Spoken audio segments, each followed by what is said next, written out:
بسم الله الحمد لله والصلاة والسلام على رسول الله. وصلنا ولله الحمد والمنة إلى آخر قسم في هذا المتن المبارك الخاتمة. Bismillahirrahmanirrahim. Ушул китептин, берекелүү китептин акыркы бөлүгүнө жеттик.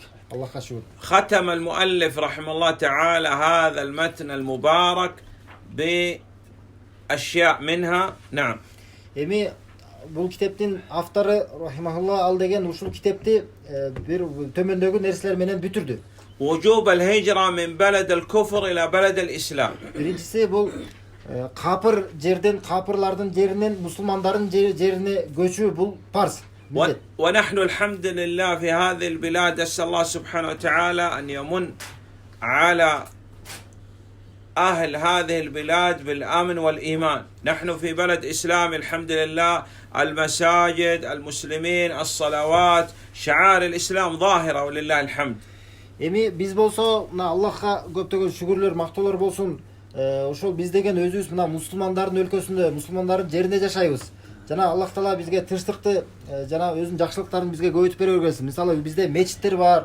Мына исламдын сырткы көрүнүштөрү, белгилери бизге анык көрүнүп жүрөт мына ушундай. الحمد لله. وكذلك ذكر المؤلف رحمه الله تعالى تعريف الطاغوت. ما هو الطاغوت؟ Ошондой эле автор рахимахулла Аллахтын райымы болсун, ошондой эле тагут деген нерсенин бизге аныктамасын берип кетти. الطاغوت من الطغيان، من التجاوز، من التعدي.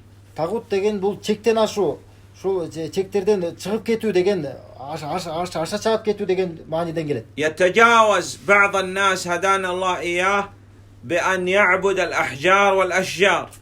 Кээ ошол чектен ашып, Аллах койгон чектөөлөрдөн чыгып кетип, таштарга жана бактарга сыйынышат.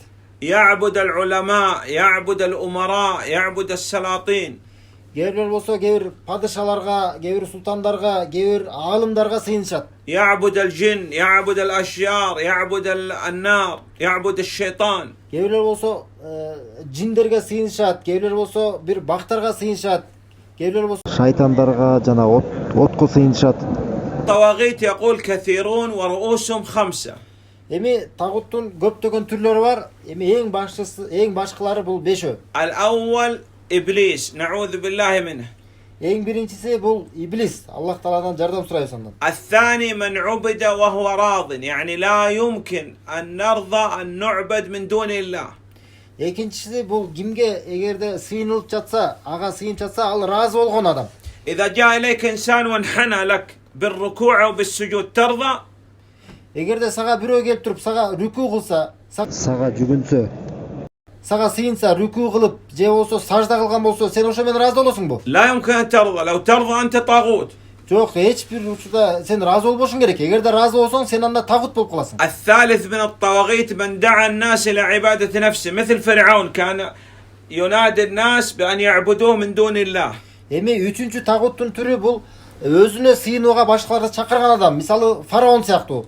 Ошо Фираун деген өзүнө сыйынгыла деп, өзүнө сыйынууга башкаларды чакырган. الرابع من ادعى شيئا من علم الغيب، يعني يقول تقوم القيامة يوم كذا، غدا يحدث كذا. نعم. لا أحد يعلم الغيب إلا الله. Эми үчүнчү болсо тагуттун түрү бул деген кайыпты билем деген адам. Ким эгерде кайыпты билем деп эгер жарыялап жатса, ошо мисалы эртеңки күнү эмне болот, же болсо кыямат күнү, баланча күнү болот деп айтса. Кайыпты чынында бул Аллахтан башка эч ким билбейт. الخامس من الطواغيت Эми бешинчи тагуттун түрү الذي يعتقد أن حكم الله لا يصلح. Кимде ким эгерде Аллахтын өкүмү бул жараксыз деп ишенген адам. أو القوانين أفضل من حكم الله. Же болбосо адамдар ойлоп тапкан бир кандай бир закондор бул Аллахтын закондоруна, өкүмдөрүнө караганда жакшыраак деп ишенген адам. نعم. وصلى الله على نبينا محمد وآله وصحبه وسلم وجزاكم الله خيرا. Жана пайгамбарга, анын үй бүлөсүнө жана бар сахабаларына салам салаваттар болсун. Жана жазакаллаху хайран.